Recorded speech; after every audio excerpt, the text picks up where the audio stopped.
Brazil ഫ്രാൻസിനോട് മുട്ടുമടക്കി 2-1 എന്നുള്ളൊരു സ്കോറിനാണ് തോറ്റത്. Okay, ഈ ഒരു ബ്രസീലിൻ്റെ തോൽവി ചിലപ്പോൾ ബ്രസീലിൻ്റെ ഓഡിയൻസ് വരെ ജസ്റ്റ് ഒന്ന് ചെറുതായിട്ട് അവർക്ക് ആദ്യമായിട്ടായിരിക്കും ബ്രസീൽ തോറ്റതിന് ജസ്റ്റ് ഒരു സന്തോഷം ഉണ്ടായിട്ടുണ്ടാവുക. കാരണം ഈ ഒരു തോൽവി ബ്രസീൽ ടീം ഡിസേർവിങ് ആണ്. കാരണം Brazil team needs and saviour. Okay, ഞാൻ ധാരിലോട്ടാണ് വിരൽ ചൂണ്ടുന്നത് എന്ന് നിങ്ങൾക്ക് മനസ്സിലായിട്ടുണ്ടാകും. ഞാൻ നല്ല വേൾഡ് മൊത്തം വിരൽ ചൂണ്ടുന്നത് അങ്ങോട്ടേക്കാണ്. കാരണം ബ്രസീലിന് അറ്റാക്കിങ്ങിൽ പ്രോപ്പറായിട്ട് ക്യാപ്റ്റൻസി എടുക്കാൻ ഒരാളില്ല.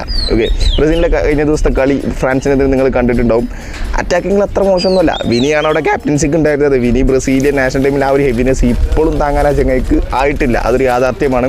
ബിഗ് ഗെയിംസ് വരുന്ന സമയത്ത് ആ ചങ്ങായിക്ക് അവിടുത്തെ ക്യാപ്റ്റൻസി എടുക്കാൻ പറ്റുന്നില്ല. ഓക്കെ, അതൊരു യാഥാർത്ഥ്യമാണ്.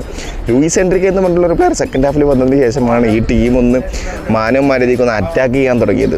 ഓക്കെ, അപ്പുറത്ത് 10 പേരായി ഫ്രാൻസ് ചുരുങ്ങിയിട്ടും റെഡ് കാർഡ് ഹാഫ് ടൈമോളം പകുതി സമയം 10 പേരായിട്ടാണ് ഫ്രാൻസ് കളിച്ചിട്ടുള്ളത്. പക്ഷേ എന്നിട്ടും ബ്രസീൽ വീണ്ടും ഗോൾ കൺസീഡ് ചെയ്തേക്കാണ് ചെയ്തത്. രണ്ടാമത്തെ കിതിക്കേൻ്റെ ഗോൾ കൺസീഡ് ചെയ്തേക്കാണ് അവർ 10 പേരായി ചുരുങ്ങിയിട്ടും. അപ്പോൾ ബ്രസീലിന് attacking needs and saviour. Okay, Carlo Ancelotti ഇത്രയും ഹാർഡ് ഡിസിഷൻസ് നെയ്മറിനെതിരെ ഇങ്ങനെ എടുക്കണോ എന്നുള്ളതൊക്കെ ഒരു ചോദ്യം തന്നെയാണ്. നെയ്മറിന് എന്തായാലും ഇപ്പോൾ ഒരു പ്രാവശ്യം ഡിസ്റെസ്പെക്ട് ചെയ്തു.